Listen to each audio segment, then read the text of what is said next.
மாதா தொலைக்காட்சி அன்பர்களே, இறந்த நம்பிக்கையாளர்களின் ஆன்மாக்கள் இறைவனிலே நித்திய இளைப்பாற்றி அடைய நமது மாதா தொலைக்காட்சியோடு இணைந்து ஒரே குடும்பமாக மன்றாடுவோம். ஏ கிளாரா 8ஆம் ஆண்டு நினைவஞ்சலி.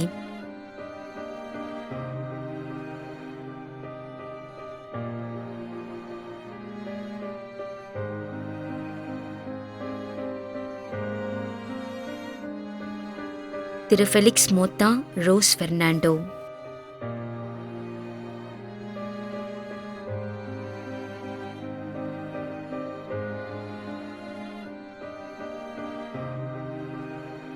Raj ferrous.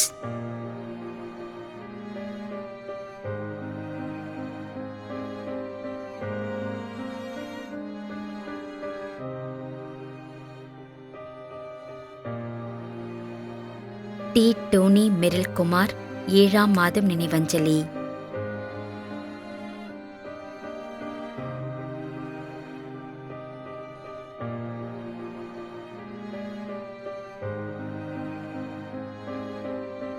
Edwin Robert, Bangalore.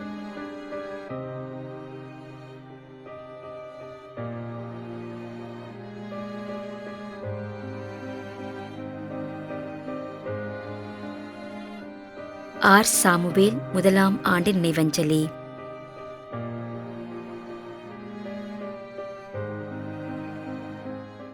மேலும் யாரும் நினையாத நம்பிக்கையாளர்களின் ஆன்மாக்களுக்காகவும் மன்றாடுவோம்.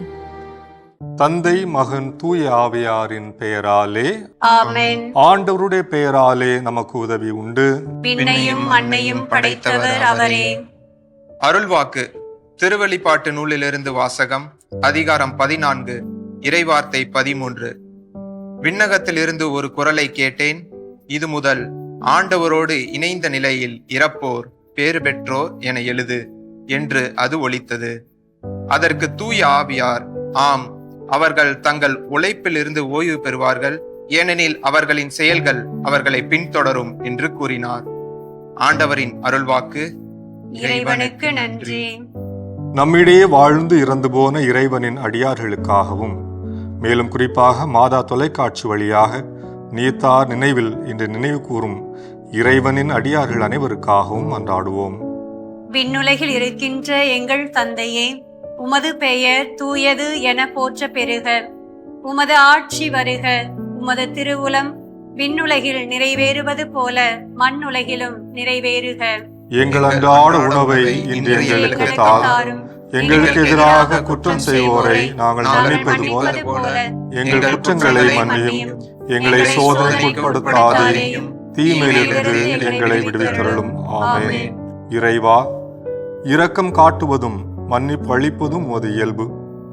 ஆகையால் உமது திருவடிகளுக்கு வந்துள்ள இன்று நாங்கள் நினைவு கூறும் ஆன்மாக்கள் மீது இரக்கம் கொண்டு அவருடைய குடும்பத்தார் மற்றும் மாதா தொலைக்காட்சி குடும்பம் செலுத்தும் ஜெபங்களை ஏற்று அவரது குற்றங்களையும் அவற்றிற்குரிய தண்டனையையும் மன்னித்து அமைதியையும் முடிவில்லா வாழ்வையும் தந்திடுமாறு எங்கள் ஆண்டவராகிய கிறிஸ்து வழியாக உம்மை மன்றாடுகின்றோம். ஆமென். நிலையான இளைப்பாறுதலை ஆண்டவரே இவர்களுக்கு அளித்தருளும். முடிவில்லாத ஒளி இவர்கள் மேல் ஒளிர்வதாக. இறந்த நம்பிக்கையாளர்களின் ஆன்மாக்கள் இறைவனின் இரக்கத்தினால் அமைதியில் இளைப்பாறுவனவாக. ஆமென்.